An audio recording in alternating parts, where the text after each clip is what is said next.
Ozark police tasered a boy 19 times, and it was all over the news, and it caused a media sensation.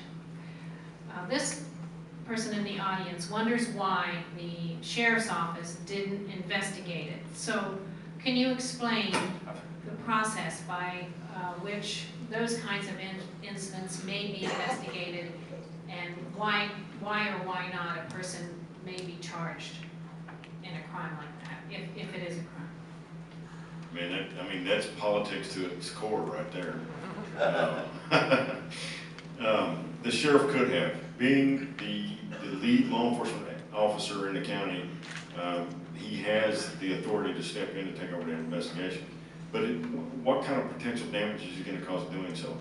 If there was something really egregious occurring, or a lack of occurrence with the investigation, then I would feel the responsibility to step in and pick up on the investigation. Having not been in the sheriff's office at the time, we didn't have any involvement with it, at least not to my recollection, I don't think. I would offer to assist in the investigation, and to make sure that everything went accordingly, and that they would follow policy and the training protocol.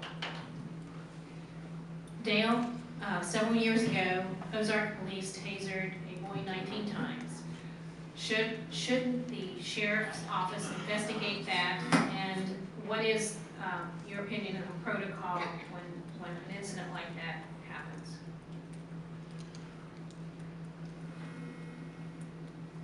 Well, we have a chief of police, Mr. Hodges, and I'm sure his department did a thorough investigation.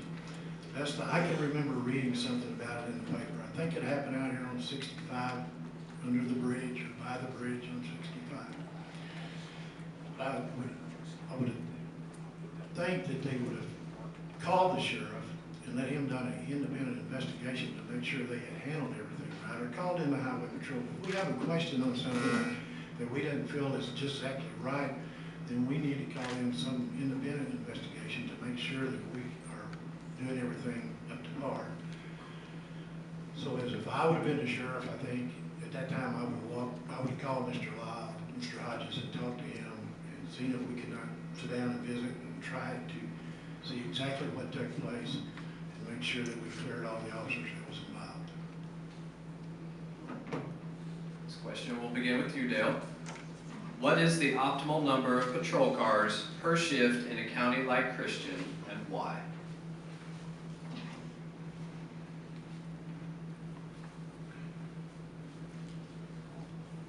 I'm not sure how many patrol cars that Christian County has right now. Probably 17, maybe 20. I believe they have a shift that they call it, and a B shift. I think the A shift works through the day.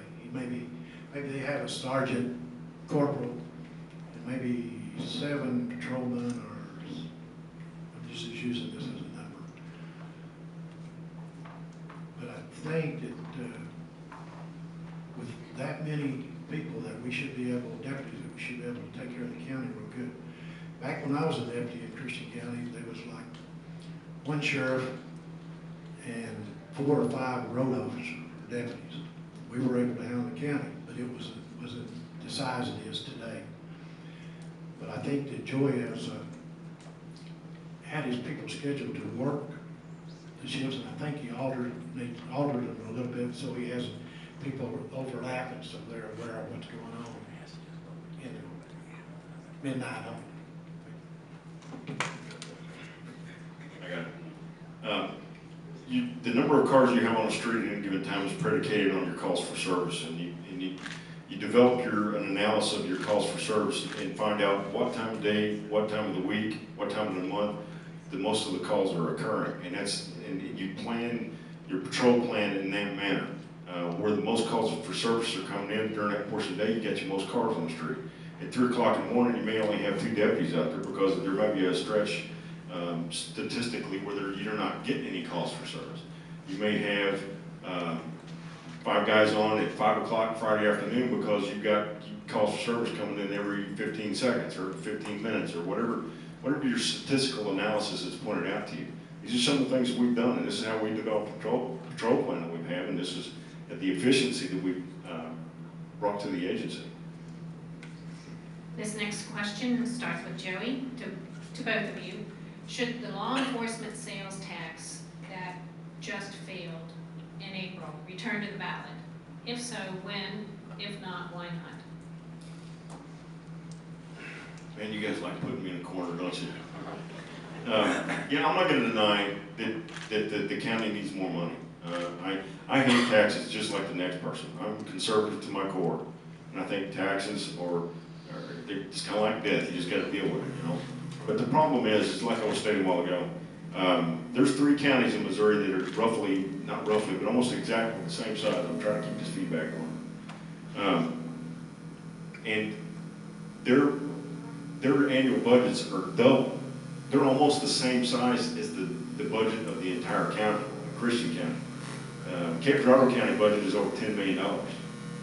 That's the sheriff's office. He's got over 150 deputies. He's got a 236 bed jail. And they've only got 76,000 people in that county. So it's a matter of perspective. You know, what do the citizens want? Do they want the status quo? Do they need more coverage? Do they want more coverage? And what do they want us to do? I'm going to do what they tell me to do. If they vote the tax down, that's so be it.